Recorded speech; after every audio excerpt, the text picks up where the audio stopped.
Olá pessoal, tudo bem com vocês? Meu nome é Rafael e sejam muito bem-vindos ao canal Economia Descomplicada. Hoje vou falar sobre os tipos de inflação. Já queria pedir para vocês dar uma curtida e também se inscrever aqui no canal. Então vamos ao conteúdo.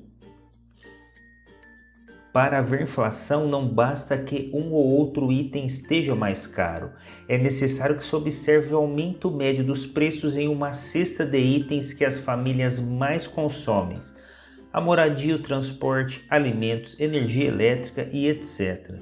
Portanto, quando há inflação, seu dinheiro perde poder de compra se a sua renda não acompanhar a subida dos preços. Este é um fator importante para medir o bem-estar e o poder de compra do dinheiro, bem como medir sua desvalorização ao longo do tempo. Então vamos aos tipos de inflação. A inflação de demanda ocorre quando a demanda agregada, a procura total de bens e serviços na economia é maior que a oferta agregada.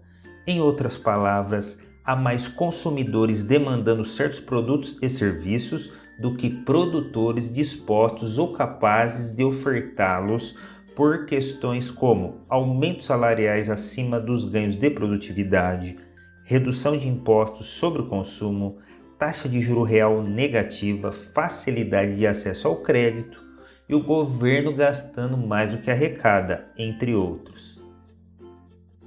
Exemplo: a procura de empresas por profissionais de tecnologia. Como há mais companhias demandando esse tipo de especialista do que existem pessoas qualificadas disponíveis, o preço do trabalho, isto é, o salário, é pressionado para cima. Inflação de custos ou inflação de oferta acontece quando os preços sobem devido ao aumento dos custos dos ofertantes, ou seja, dos produtores de determinado bem ou serviço na economia. Essa elevação de custos pode ocorrer por vários motivos, tais como preço dos insumos, gasto com energias, impactos climáticos, aumento dos salários, tecnologias deficientes, entre outros. Um bom exemplo é a crise hídrica do Brasil em 2021, situação em que o consumo de energia elétrica se manteve elevado, mas o nível dos reservatórios das hidrelétricas, principal fonte geradora do país, estão baixos, o que aumenta os custos de produção. Assim, os preços aumentam para equilibrar o valor desse bem na economia. A inflação estrutural. Os economistas chamam de inflação estrutural o aumento de preço generalizado que tem como causas as deficiências ou precariedades da infraestrutura e da cadeia produtiva. Neste caso, a ineficiência e a falta de força da infraestrutura elevam os custos de produção, que, por sua vez, encarecem os preços pagos pelos consumidores finais. Além disso, quando as mercadorias são mais voltadas ao mercado externo do que interno, é possível que haja falta de alguns produtos no mercado nacional. Na impossibilidade de transportar os produtos por outro meio além das estradas, como ferrovias, transportes aéreos ou aquáticos, por exemplo, o represamento causado pela greve impactou a lei da oferta e da demanda e encareceu vários produtos, pois dificultou a entrega dos mesmos. A inflação espiral.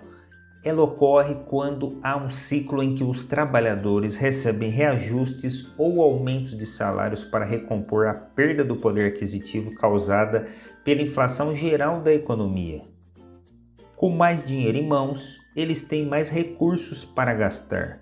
Quando o aumento dos gastos, mais dinheiro circula na economia, além de os produtores precisarem elevar os preços das mercadorias, já que estão tendo custos maiores com mão de obra por aumentarem os salários, o que provoca mais inflação. Por isso, esse fenômeno recebe o nome de espiral inflacionária.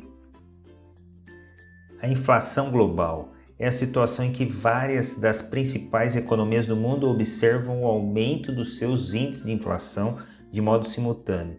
Isso significa que os índices de preços estão subindo globalmente.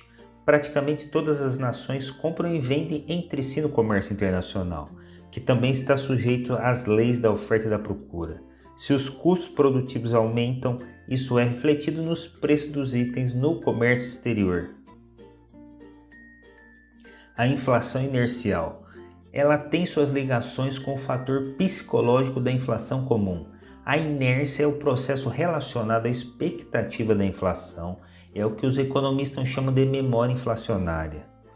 Quando os consumidores e vendedores já esperam que a inflação vá subir, eles precificam os produtos e serviços antes mesmo de existir o aumento real.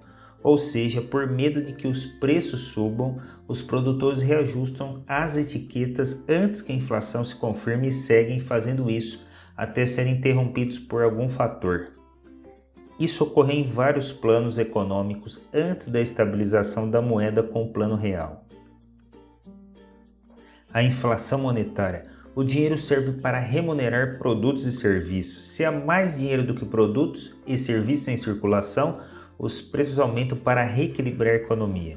Por isso, a Casa da Moeda deve seguir uma política de produção de dinheiro novo, baseada em fundamentos econômicos. Além disso, o governo deve ficar de olho no multiplicador bancário, isto é, quanto dinheiro os bancos podem prestar em relação ao que eles possuem de fato nas suas reservas. Essas são algumas das medidas para evitar que o dinheiro demais seja derramado na economia de uma vez. A inflação reprimida. Ela se manifesta quando governos adotam políticas de congelamento de preços ou determinação de preços máximos por produtos e serviços, o que gera escassez. Por exemplo, imagine que o custo para fabricar um travesseiro é de R$20 por unidade. Se houver determinação de que o preço máximo de venda deve ser de R$12 por travesseiro, por que o fabricante produziria travesseiros com prejuízo? Sem incentivos e lucro para produzir, os produtores abandonam o mercado, gerando a escassez. Menos itens sendo ofertados e mais pessoas procurando. É o aumento de preços, é óbvio. O que acontece naturalmente quando o governo descongela os preços, a inflação reprimida surge toda de uma vez. A estagflação. A economia não cresce e os preços sobem sem parar, mesmo que as famílias estejam consumindo menos. Como vimos, os preços podem subir por outros fatores além da pressão do consumo. O aumento das commodities, crises hídricas, aumento do dólar, fatores psicológicos da inflação e etc. A hiperinflação acontece quando o descontrole inflacionário chegou a níveis tão absurdos que os preços passam a ser reajustados nas dezenas ou centenas percentuais de uma única vez. Entram fatores psicológicos, produtivos e econômicos da inflação, de modo muito forte e acelerado. O Brasil já enfrentou um cenário de hiperinflação logo antes da criação do Plano Real. Observe no gráfico como variava o nível de preços de um mês para o outro.